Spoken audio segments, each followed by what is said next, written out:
Welcome to Fortune Forecast. I am Daisy, your hostess, and you are in my book playlist where we are going through the book titled The Master Key by Charles F. Haanel. It was written in 1916 and the publisher was Psychology Publishing. All right.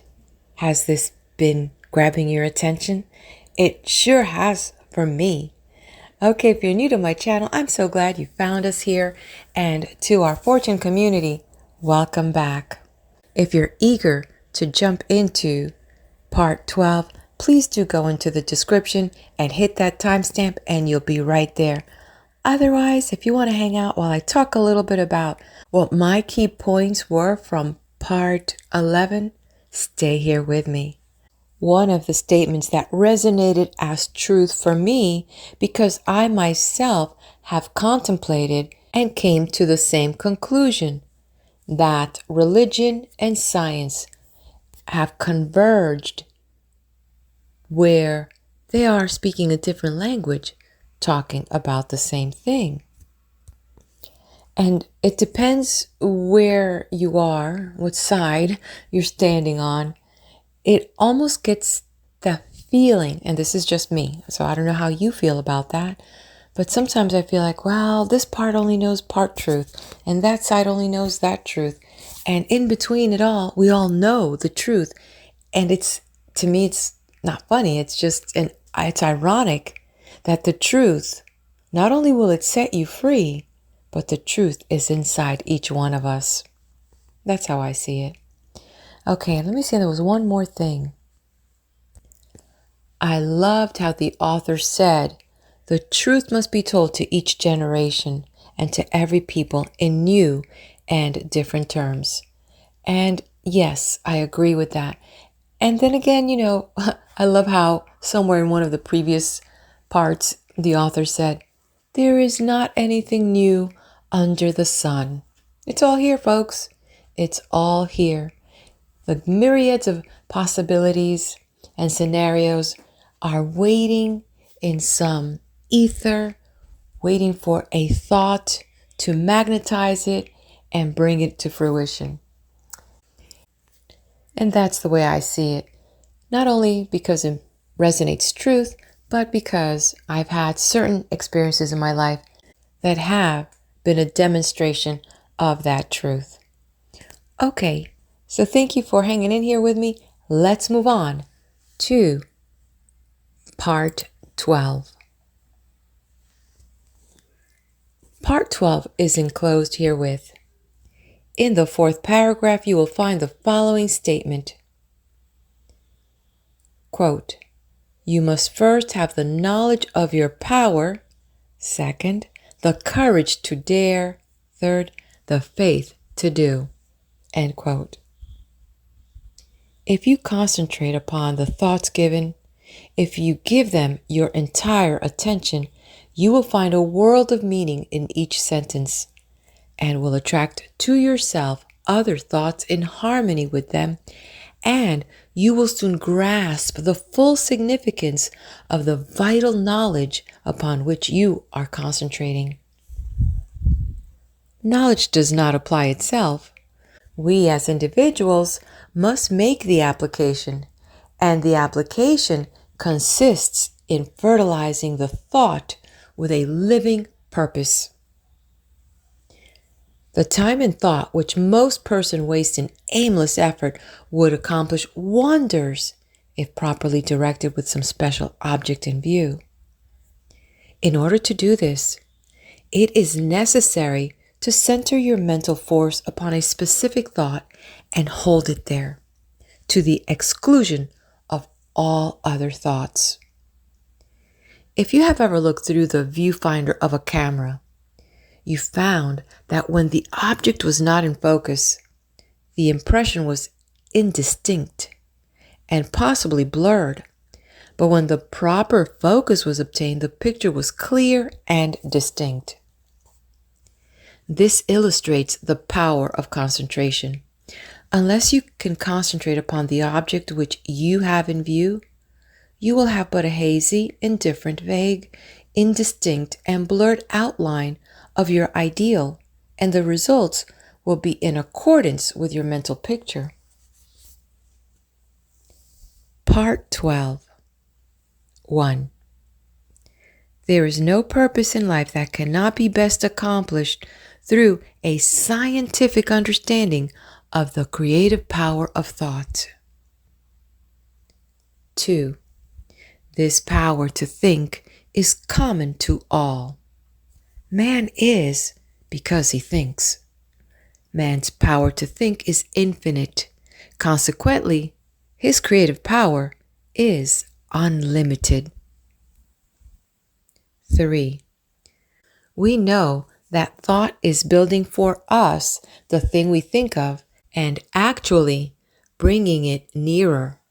Yet, we find it difficult to banish fear, anxiety, or discouragement, all of which are powerful thought forces and which continually send the things we desire further away, so that it is often one step forward and two steps backward.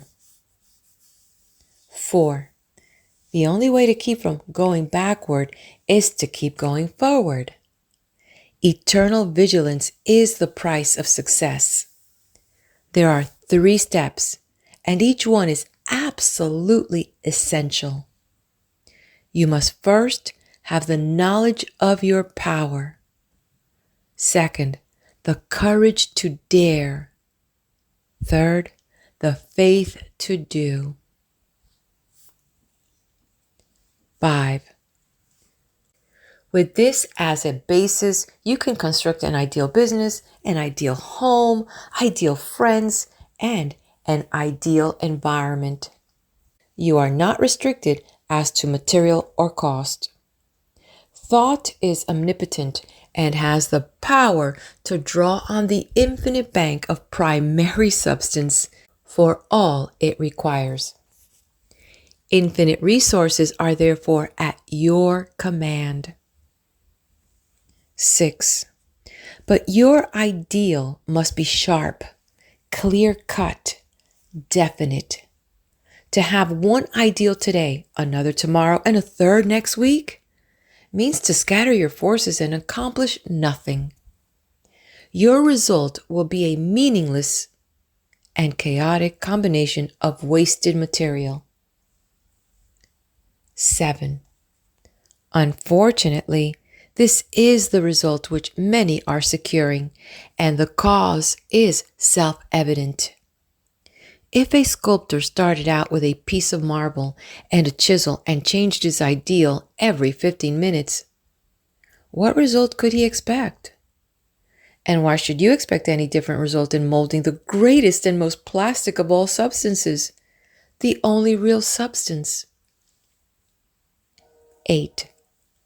The result of this indecision and negative thought is often found in the loss of material wealth. Supposed independence, which required many years of toil and effort, suddenly disappears.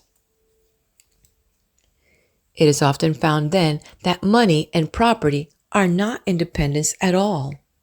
On the contrary, the only independence is found to be a practical working knowledge of the creative power of thought. 9. This practical working method cannot come to you until you learn that the only real power which you can have is the power to adjust yourself to divine and unchangeable principles. You cannot change the infinite, but you can come into an understanding of natural laws. The reward of this understanding is a conscious realization of your ability to adjust your thought faculties with the universal thought which is omnipresent. Your ability to cooperate with this omnipotence will indicate the degree of success which you meet. 10. The power of thought has many counterfeits which are more or less fascinating, but the results are harmful instead of helpful. 11.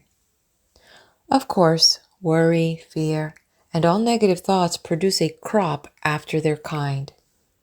Those who harbor thoughts of this kind must inevitably reap what they have sown.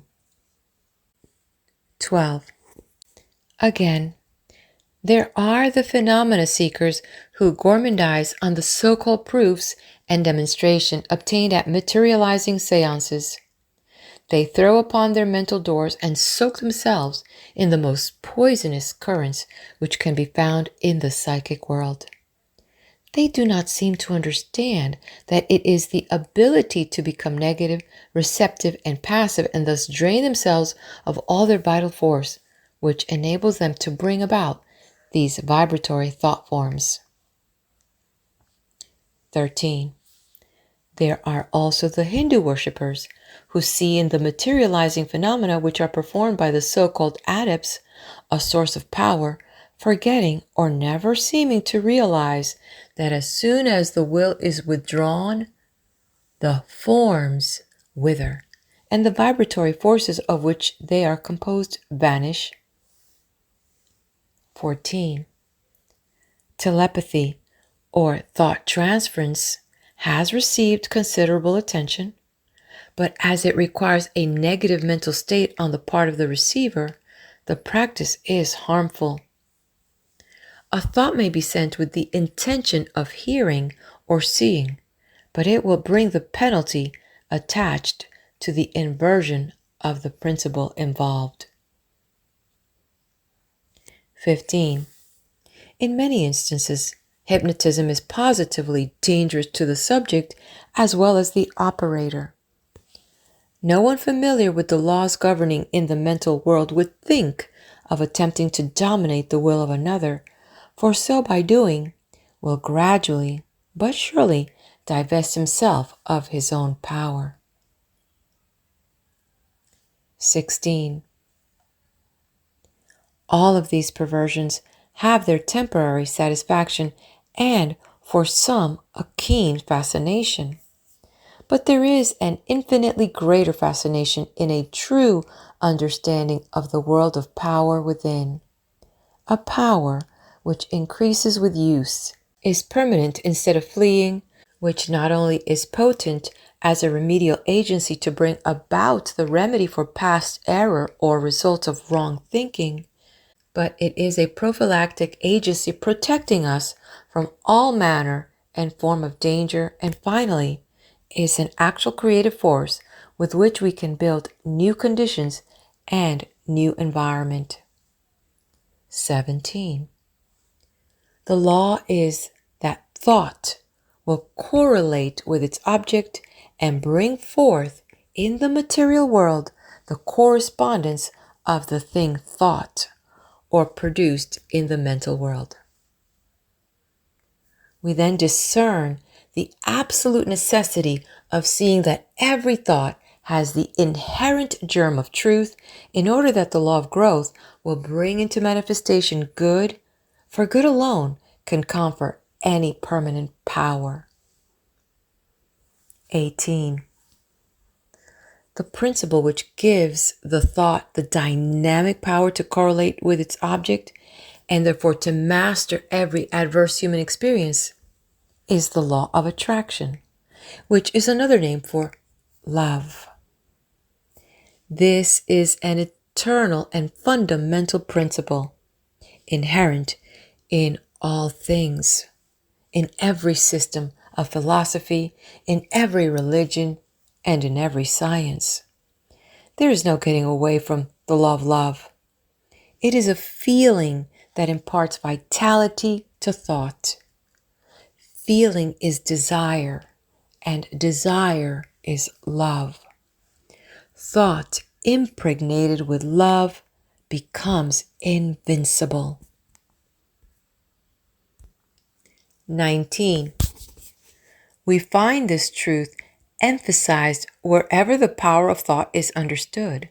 The universal mind is not only intelligence, but it is substance, and this substance is the attractive force which brings electrons together by the law of attraction so that they form atoms. The atoms, in turn, are brought together by the same law and form molecules. Molecules take objective forms. And so we find that the law of love is the creative force behind every manifestation, not only of atoms, but of worlds, of the universe, of everything of which the imagination can form any conception. 20. It is the operation of this marvelous law of attraction which has caused men in all ages and all times to believe that there must be some personal being who responded to their petitions and desires and manipulated events in order to comply with their requirements. 21. It is the combination of thought and love which forms the irresistible force called the law of attraction. All natural laws are irresistible. The law of gravitation or electricity or any other law operates with mathematical exactitude. There is no variation. It is only the channel of distribution which may be imperfect. If a bridge falls, we do not attribute the collapse to any variation of the law of gravitation. If a light fails us, we do not conclude that the laws governing electricity cannot be depended upon. And if the law of attraction seems to be imperfectly demonstrated by an inexperienced or uninformed person, we are not to conclude that the greatest and most infallible law upon which the entire system of creation depends has been suspended. We should rather conclude that a little more understanding of the law is required, for the same reason that a correct solution of a difficult problem in mathematics is not always readily and easily obtained. 22.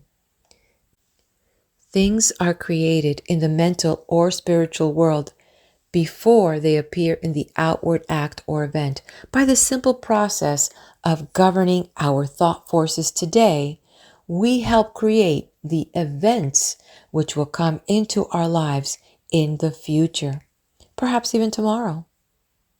Educated desire is the most potent means of bringing into action the law of attraction. 23. Man is so constituted that he must first create the tools or implements by which he gains the power to think. The mind cannot comprehend an entirely new idea until a corresponding vibratory brain cell has been prepared to receive it. This explains why it is so difficult for us to receive or appreciate an entirely new idea.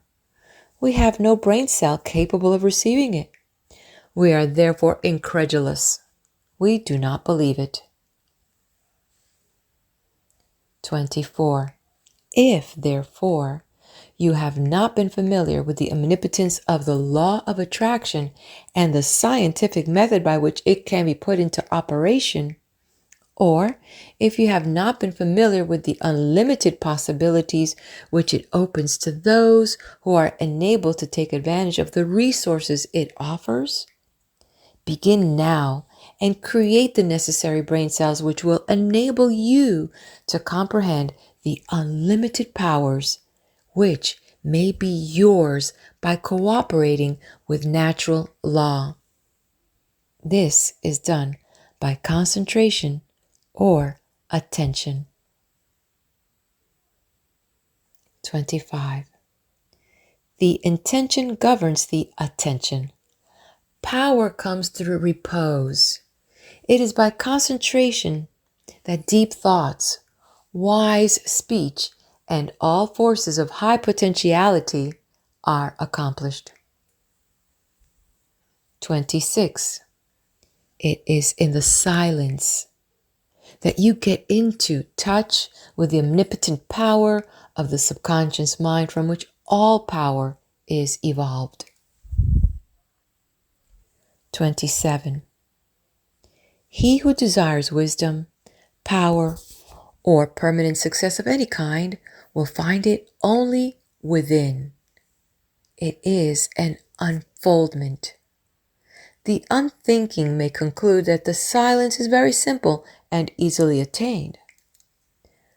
But it should be remembered that only in absolute silence may one come into contact with divinity itself, may learn of the unchangeable law, and open for himself the channels by which persistent practice and concentration lead to perfection. 28. This week, go to the same room. Take the same chair, the same position as previously. Be sure to relax, let go, both mentally and physically. Always do this. Never try to do any mental work under pressure. See that there are no tense muscles or nerves, that you are entirely comfortable. Now, realize your unity with omnipotence. Get into touch with this power. Come into a deep and vital understanding, appreciation, and realization of the fact that your ability to think is your ability to act upon the universal mind, and bring it into manifestation. Realize that it will meet any and every requirement, that you have exactly the same potential ability which any individual ever did have or ever will have, because each is but an expression or manifestation of the one. All are parts of the whole. There is no difference in kind or quality, the only difference being one of degree. A quote by Wilson. Thought cannot conceive of anything that may not be brought to expression. He who first uttered it may be only the suggester, but the doer will appear. Questions and answers. 111. How may any purpose in life be best accomplished? Answer. Through a scientific understanding of the spiritual nature of thought. 112. What 3 steps are absolutely essential? Answer. The knowledge of our power, the courage to dare, the faith to do. 113. How is the practical working knowledge secured? Answer. By an understanding of natural laws. 114. What is the reward of an understanding of these laws?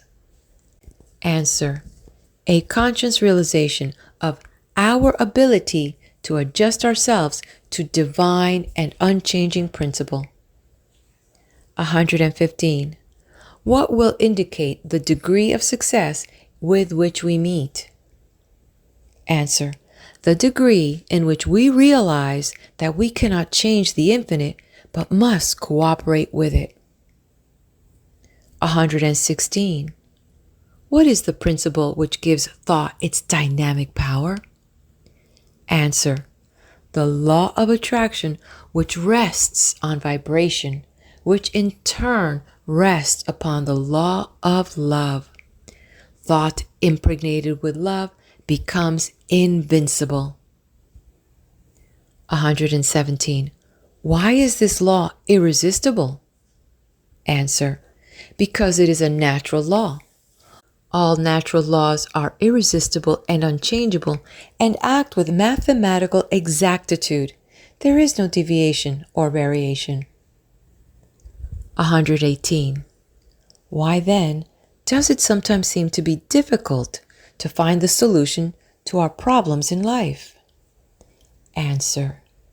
For the same reason that it is sometimes difficult to find the correct solution to a difficult mathematical problem. The operator is uninformed or inexperienced. 119. Why is it impossible for the mind to grasp an entirely new idea? Answer. We have no corresponding vibratory brain cell capable of receiving the idea. 120. How is wisdom secured? Answer: by concentration. It is an unfoldment. It comes from within. And this concludes part 12. All right, my dear ones, hopefully you've been enjoying this. Hit that like button, subscribe to my channel, and head on over to the next video where I will be there waiting for you for part 13.